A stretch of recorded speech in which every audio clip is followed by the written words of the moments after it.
Donc ça, c'est votre caméra, Ouais. Emmanuel. Ça, c'est ma caméra à moi. Oui, ça, c'est le son. Et nous avons les deux caméras de l'autre côté. Ouais. Voilà, alors on va commencer. C'est notre premier numéro chez Tyrannus. Et je me présente. Déjà, je suis le pasteur Omari. Nous connaissons très bien le concept qui se passe ici. Aujourd'hui, nous avons quelqu'un qui est venu de très loin. D'ailleurs, nous bénissons le Seigneur pour sa présence. Nous allons essayer de discuter un tout petit peu, mais vous connaissez très bien les concepts. C'est vraiment un invité avec une question, n'est-ce pas? Et nous aurons une question ce soir que nous partagerons ensemble, et sûrement quelqu'un qui est derrière l'écran pourra en être bénéficiaire également. Je ne suis pas seul, je suis avec Emmanuel. C'est vraiment quelqu'un que certains connaissent déjà. Mais Emmanuel, bonjour. Bonjour, pasteur. Comment vous allez? Oui, ça va, Dieu fait grâce. On est là, ça va. Tu viens de très loin, faut leur dire. Vraiment, je viens de très loin. C'est vrai. Tu viens d'où? Parle-nous un peu de toi. On est très content de te voir ici. Ok, moi, je suis Papa Emma, communément appelé Papa Emma, artiste comédien, comme plusieurs le savent. Alors, je suis au Canada. Je suis résident temporaire. Je vis en Abitibi, dans la ville d'Amos. Et puis voilà, donc ça fait 7 heures de route en voiture et 1h30 en avion. Donc vous avez pris l'avion spécialement pour cette émission. Voilà, déjà, je rappelle que vous avez un événement. Oui, le 31 octobre, c'est l'événement de mon ami, mon frère, Herman Amissi, un humoriste congolais, un aîné aussi dans l'humour, si je pourrais le dire, alors qui va se produire à l'espace des Arts. Donc, à l'espace des Arts, ici à Montréal. Et puis moi, je suis aussi invité. Donc voilà quoi. Donc je serai là avec lui. Et je pense que ça sera une soirée qui va aussi bénir le peuple de Dieu, parce que Herman Amissi, comme moi, nous sommes des gens qui apportent de valeur. Et voilà. Donc, gloire au Seigneur. Exactement. Écoutez, si Herman est en train de nous suivre, nous sommes en train de faire un petit peu pour vous ici. Donc, il faut nous envoyer ce qu'ils doivent être envoyés. Nous envoyons. On a commencé, là, on va vraiment se lancer. Alors, vous connaissez bien le concept, nous sommes chez Tyrannus. Ouais. Et nous voulons écouter votre question. Ça sera le titre de cette émission, votre question. Donc, on veut attendre votre question. Et par rapport à ça, on pourra discuter, voir aussi votre approche et voir comment nous pourrions répondre. Sûrement, il y a des gens qui nous suivent et qui pourront être bénis.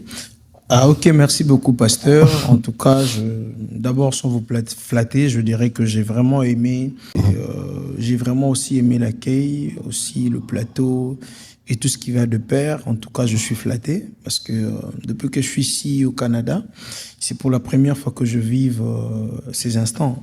Et c'est vraiment glorifique, c'est honorifique, si je pourrais le dire. Alors voilà.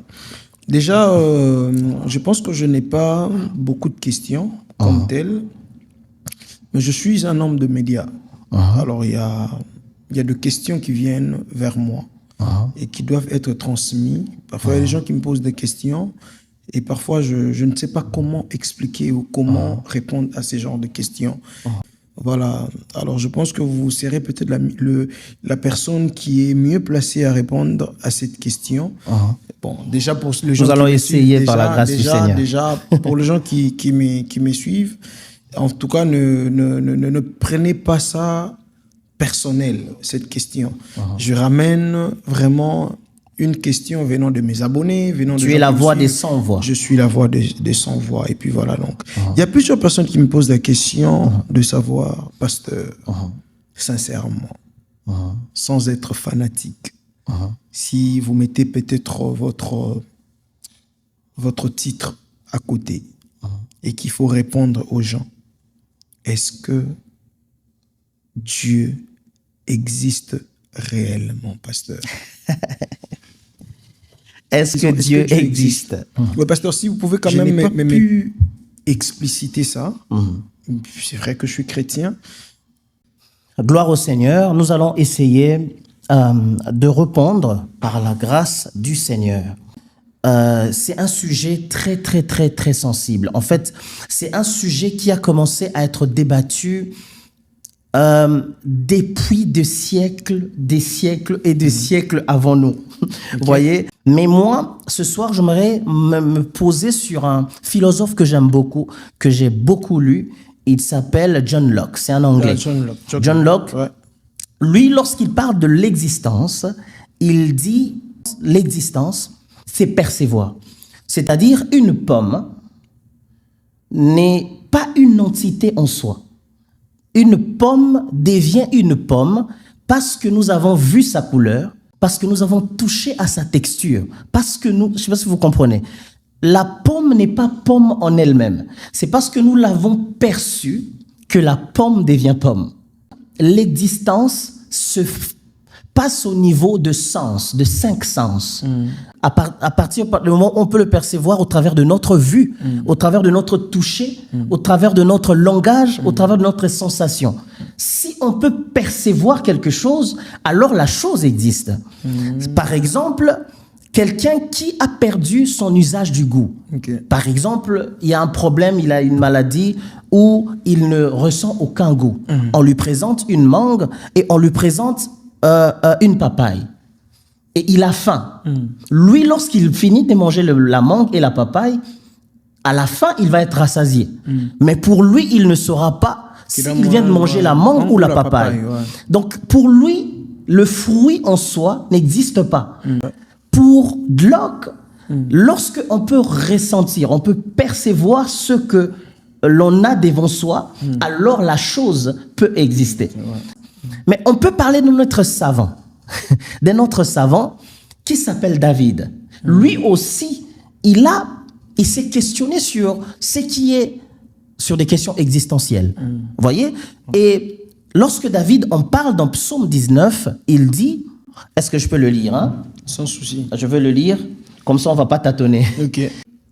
Le psalmiste David dit, les cieux rencontrent la gloire des dieux et l'étendue manifeste son œuvre.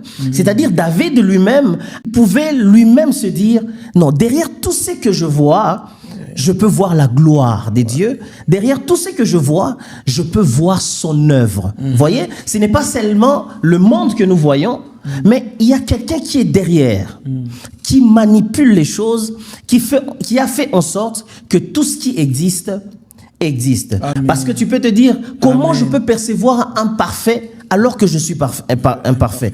Comment je peux percevoir un saint alors que je suis un pécheur? Mais maintenant, Dieu a trouvé la solution. Qu'est-ce que Dieu a fait? Dieu a pris la forme d'un homme. Parce qu'il était invisible. On ne pouvait pas le percevoir. Il y avait même ceux qui pouvaient trouver la raison disant que, écoute, il est invisible, on ne le voit pas. Mais il s'est fait homme. Il est venu, il a pris le corps d'un être humain, il s'est fait chair. Il a marché comme nous, il a mangé comme nous, il a vécu comme nous et il a voulu exprimer. Parce que Christ est l'expression visible du Dieu invisible. Tu ne peux pas comprendre Dieu si tu ne regardes pas Christ. Exact. Tu ne peux pas percevoir Dieu si tu donnes tes sens, si tu donnes ton âme à Jésus. Ah, c'est même ça, donner son âme à Dieu. Amen, parce que amen, ton amen, âme, amen. c'est l'ensemble de tes sens. Yes. Hein, Papa Emma? Yes, là je comprends. Et lorsque tu mets ton âme au service du Seigneur, tu peux percevoir sa présence dans l'univers. Amen. Vous comprenez? Parce que Jésus est le visible de l'invisible que nous voulons comprendre. Amen.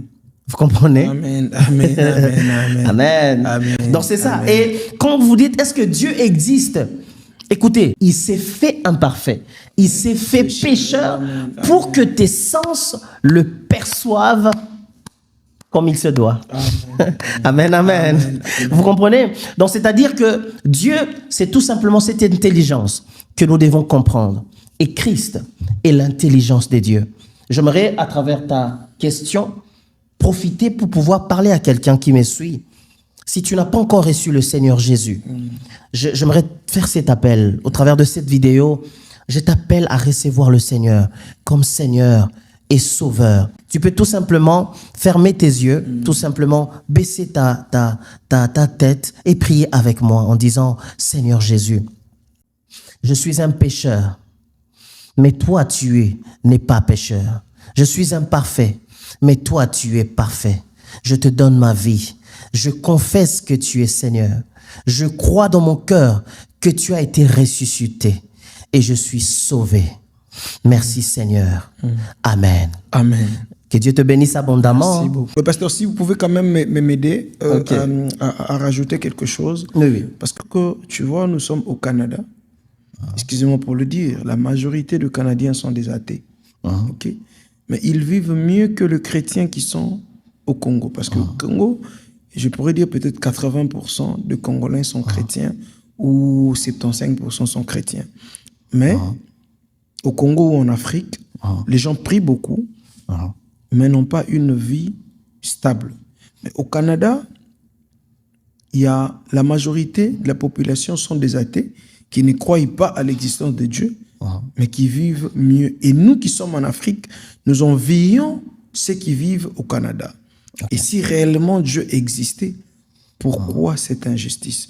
Dans la Bible, dans Jean chapitre 4, versets 23 à 24, c'est Jésus qui est en train de parler.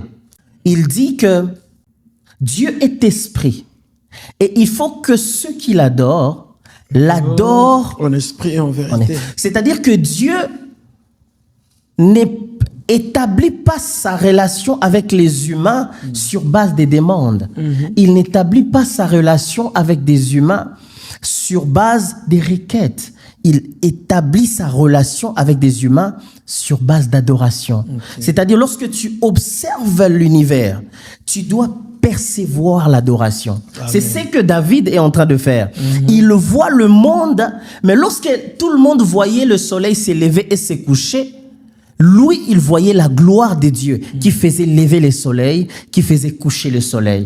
Les gens s'approchent de Dieu pour que Dieu leur donne quelque chose. Vous voyez, on a comme l'impression que Dieu se limite sur ce qu'il va donner. Alors que même lorsque l'homme reçoit tout ce qu'il peut recevoir, il reste insatisfait. Vous voyez, parce que l'homme est une partie de Dieu. Exact. Vous voyez, l'homme est la partie visible d'un Dieu invisible. Lorsque tu n'as pas compris que tu es une partie visible de celui qui est invisible, ta perception de choses, ton intelligence sera tournée négativement. Qu'est-ce qui me séparera de l'amour de Jésus? Ça ne sera pas l'argent, ça ne sera pas le manque, ça ne sera pas l'abondance, ça ne sera même pas la pauvreté.